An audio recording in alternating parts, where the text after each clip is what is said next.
The British of 1850s thought that the lands of the Somalis was flowing with milk and honey. In this video, I'm going to read an article that was written by one Sir Richard Burton, and this is an article that was published, of course, by the Royal Geographical Society of London in 1855, and is part, of course, of the collection of articles in this book that I'm reading at the moment, The Somalis and Their Lands. This book is a collection of about 7 articles by different people who were published between the year 1830 and 1890.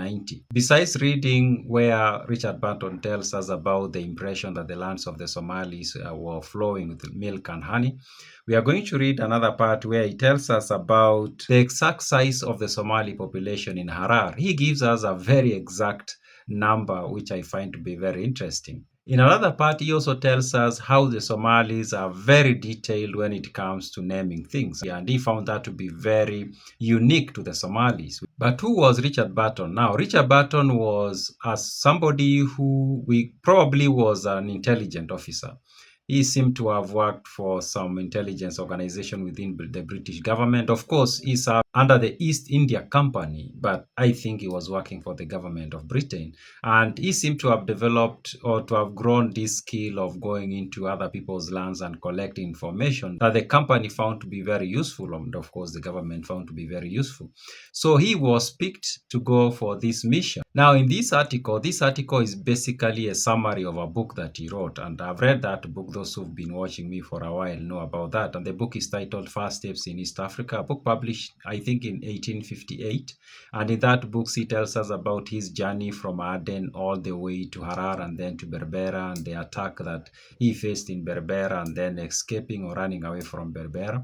It's a very long book, but this article that was published by the Royal Geographical Society of London in 1855 is a summary of that book. So if you've read the book, you would basically see this as a summary of it. It basically covers the entire book in a very short article. Okay, the article is not very short, but it's something you can read in one sitting. And in fact, at the beginning of the article, he tells us about the intentions of visiting the lands of the Somalis. So this is what he writes at the introduction. He says, in May 1849, the late Admiral Sir Charles Malcolm, an ardent geographer and warm encourager of adventure, in concert with the President and Secretary of the Royal Geographical Society, urged upon the Honorable, the Court of Directors of the East India Company, the desirability of ascertaining the productive resources of the Somali country. So, as early as 1849, there was interest by the company to have some people go to the lands of the Somalis and study those lands. Of course, there are other people who traveled to that land in 1830s, 1840s, and some of them we are reading the articles in this book. But it seems like probably there was a specific need that needed to be fulfilled, and that's why this mission was put in place. But initially, it wasn't Richard Burton who was to go; it was somebody else who was to go. But it seems like probably they fell sick or something like that, and they did not carry on that project. And Richard Burton was picked to replace him and to go to the lands of the Somalis and to go all the way to Harar. Now, he did not go by himself. Actually, he went by himself from Zeila to Harar, but he did not go to the lands of the Somalis by himself. He was accompanied by several other individuals, and the people who accompanied him included Lieutenant Herne, Lieutenant Stroyan, and Lieutenant J.H. Speck, or Speak. And Speck seems to have come several times to East Africa. Could be after that. Now, these other individuals were to wait for him at Berbera. They were not going to go with him to Harar, and they did not accompany him actually.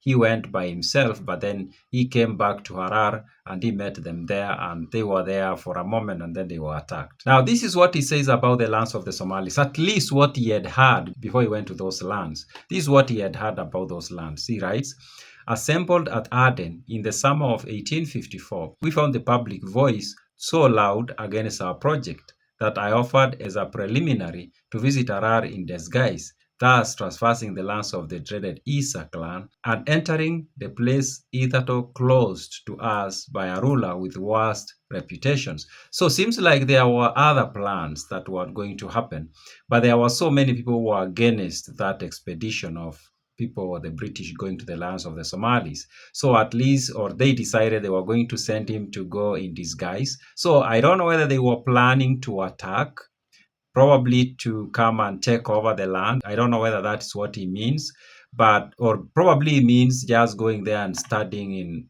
we can say, overt manner. But some people were like, that was not going to happen, or that was not going to work. And they decided he should go in disguise. And he actually took the character of one El Hajj Abdullah. Now, that's the person he was going to present himself to be.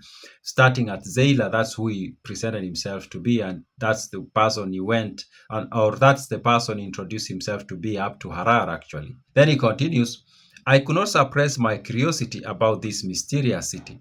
It had been described to me as the headquarters of slavery in Eastern Africa, and its territory as a land flowing with milk and honey, and the birthplace of the coffee plant, and abounding in excellent cotton, tobacco, saffron, gums, and other valuable products. So they had had a lot of stories about Harar and also the lands around the city, beginning, of course, from Zayla, that these were lands that had a lot of resources. They were flowing with milk and honey, and of course then coffee. Of course, a lot of coffee was farmed around Harar, and also these gums that are found, we could say, close to Berbera, those sides, what we know today Somaliland. There are a lot of those gums, those very valuable gums with very sweet smells that were sold around the world. And also cotton and tobacco, all those things came from that land. So it was a land that they had come to know from reports that had a lot of value. He continues, but when I spoke of visiting it, men stroked their beards and in Oriental phrase declare that the human head once struck